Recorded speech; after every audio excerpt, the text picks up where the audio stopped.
ከወሊድ በኋላ እናቶች የፀጉር መነቃቀል ወይም መሰባበር እንደሚገጥማቸው ይታወቃል። ይህም ሂደት ፖስትፓርተም ሄር ሎስ ወይም ደግሞ የድህረ ወሊድ የፀጉር መሳሳት ይባላል። ዛሬ በዚህ ቪዲዮ ከወሊድ በኋላ የሚያጋጥም የፀጉር መሳሳት መንስኤው ምንድን ነው? መቼስ ይጀምራል? የተለየ ሕክምናስ አለው የሚለውን ነገር አብረን እንመለከታለን። አብራችሁኝ ቆዩ።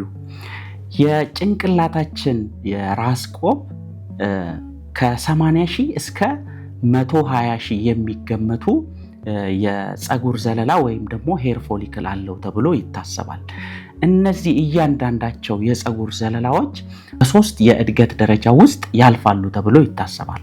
አንደኛው አናጅን ፌስ የሚባል ሲሆን ይህም የፀጉር ዘለላዎቹ አክቲቭሊ የሚያድጉበት ጊዜ ሲሆን ከ2 እስከ 6 ዓመት ይፈጃል ተብሎ ይታሰባል። ከ85 እስከ 90% የሚገመቱት የፀጉር ዘለላዎች በዚህ እድገት ውስጥ ይኖራሉ ተብሎ ይታሰባል። ሁለተኛው ቴሎጂን ፌስ የሚባል ሲሆን ይህም የፀጉር ዘለላዎች የሚያርፉበት ጊዜ ወይም ሬስቲንግ ፌስ ይባላል። ይህም በአማካኝ ወደ 3 ወር አካባቢ ይቆያል ተብሎ ይታሰባል። ሶስተኛው ደግሞ ካታጂን ፌስ የሚባለው አጭር የሆነው ትራንዚሽን የሚባለው ፌስ ሲሆን ይህም የፀጉር ዘለላዎች እድገታቸውን ጨርሰው የሚሞቱበት ጊዜ ይሆናል ማለት ነው። በአማካኝ 10 ቀን አካባቢ ነው ተብሎ ይታሰባል። በእርግዝና ወቅት የሚፈጠሩት ሆርሞኖች በተለይ በዋነኛነት ኤስትሮጂን የሚባለው የሆርሞን የፀጉር ዘለላዎች ብዙዎቹ በአናጅን ወይም ደግሞ በሚያድጉበት ስቴጅ ላይ ለረጅም ጊዜ እንዲቆዩ ያደርጋል። ይህም ኢፌክቱ ፀጉር እያንዳንዱ ዘለላዎቹ እንዲወፍሩ ብዙ መስሎ እንዲታይ ያደርጋል ማለት ነው።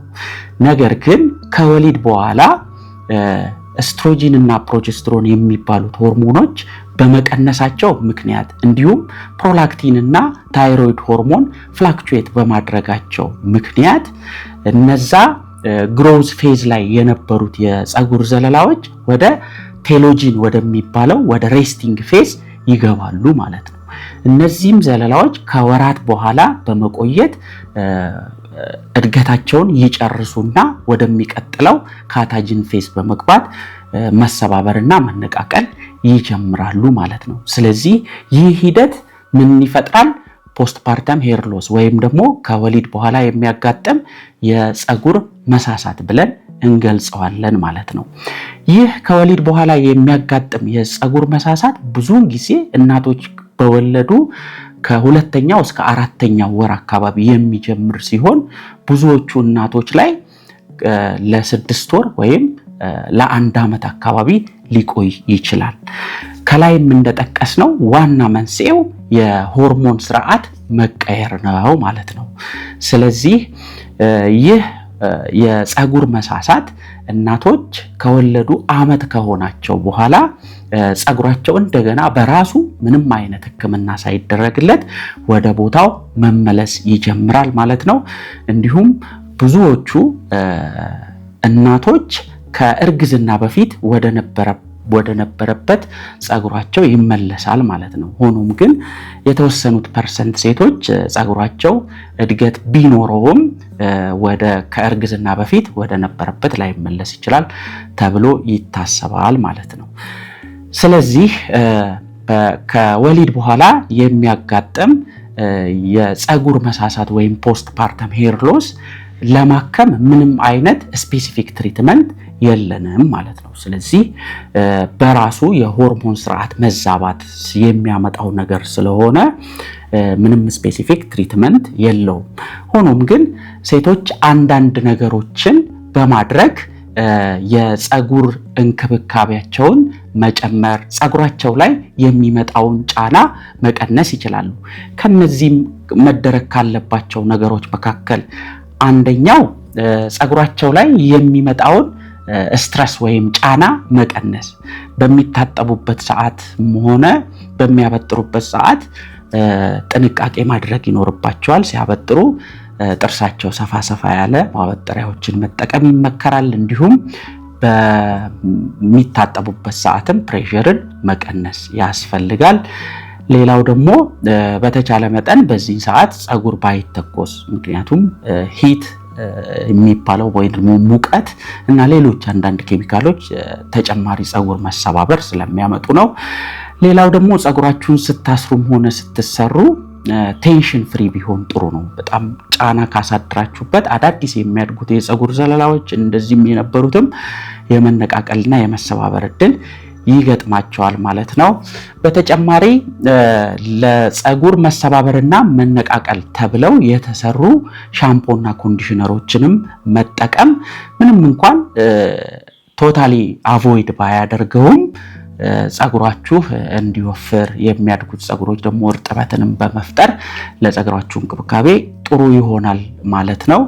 ሌላው ስካልፕ ማሳጅ የሚባል ነው። የጭንቅላትን ቆብ ማሳጅ ማድረግ የደም ዝውውር እንዲፋጠን በማድረግ የፀጉር ዘለላዎች እንዲያድጉ ሊያደርግ ይችላል። በተጨማሪ በቂ እረፍትና በቂ እንቅልፍ መተኛት የሚመከረው ነገር ነው። ምክንያቱም ይሄ ሳይኮሎጂካል ስትረስ እና ፊዚካል ፋቲግ ከወሊድ በኋላ የሚያጋጥም የፀጉር መሰባበርና መነቃቀልን ሊያባብስ እንደሚችል ይታመናል ማለት ነው። ሌላኛው አመጋገባችሁ ላይ ትኩረት መስጠት ይኖርባችኋል።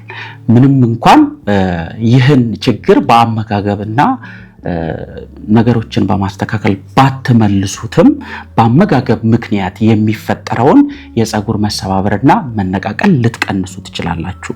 በተቻለ መጠን ባላንስ ዳይት የሚባለው የተመጣጠነ ምግብ በአግባቡ መውሰድ፣ ለፀጉር እድገት የሚጠቅሙ የተለያዩ ንጥረ ነገሮች እንዳሉ ይታመናል። ከነዚህም ውስጥ አንደኛው ፕሮቲን ነው። ፕሮቲን የፀጉር ዘለላም፣ ቆዳም፣ ጥፍርም ሌሎች የሰውነት ክፍላችንም ከፕሮቲን እንደሚሰሩ እሙን ነው። ሌላው አይረን ነው። እንግዲህ ከእናቶች ከወለዱ በኋላ በተለያየ ምክንያት በደም መፍሰስ ምክንያት በሌላም ምክንያት የአይረን እጥረት ሊያጋጥማቸው ይችላል። አይረን ማጠር የፀጉር ዘለላ እንዲሰባበር እንዲነቃቀል ስለሚያስችል አይረን ያላቸው ምግቦችን ማዘውተር በጣም አስፈላጊ ነው ማለት ነው።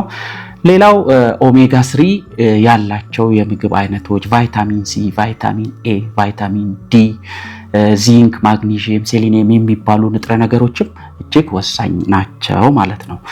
የመጨረሻው ቫይታሚንና ሚኒራል የያዙ ሰፕሊመንቶችን መውሰድ ጥቅም አለው ወይ የሚለው ነገር ነው። እንግዲህ እነዚህ ቫይታሚንና ሚኒራል ሰፕሊመንቶች በጣም የተለያዩ አይነት እንዳሉ ይታወቃል።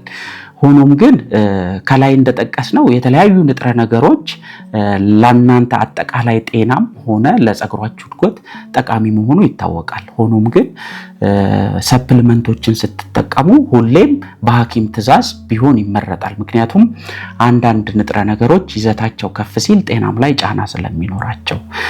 መጨረሻው የሚሆነው መቼ ሐኪም ማየት አለብን የሚለው ነው። አንደኛው ይህ የፀጉር መነቃቀልና መሰባበር በጣም ከፍተኛ ደረጃ ከሆነ በተለይ የቆዳ ሐኪምን ማግኘት ያስፈልጋል። ሁለተኛ የፀጉር መነቃቀሉና መሰባበሩ ከወለዳችሁ ከዓመት በኋላ የሚቆይ ከሆነም ሐኪምን ማግኘት ያስፈልጋል። ሶስተኛ የሆነች ቦታ ላይ ብቻ ምልጠት ካለ መመለጥ ካለ እሱም የዚህ ከወሊድ በኋላ የሚያጋጥም የፀጉር መሳሳት ባህሪ አይደለም። በተጨማሪ የደም ማነስና የእንቅርት በሽታን የሚጠቁሙ የጤና ችግሮች ምልክቶች ካሉባችሁም ሐኪምን ማማከር ያስፈልጋል ማለት ነው። ውድ የቻናላችን ተመልካቾች የዛሬው ትምህርታዊ ቪዲዮአችን ይህንን ይመስላል። ቪዲዮአችንን ከወደዳችሁት ላይክ፣ ሼር ማድረግ እንዳይረሳ። አዲስ ከሆናችሁ ደግሞ ቻናሉን ሰብስክራይብ አድርጉ። መልካም ጊዜ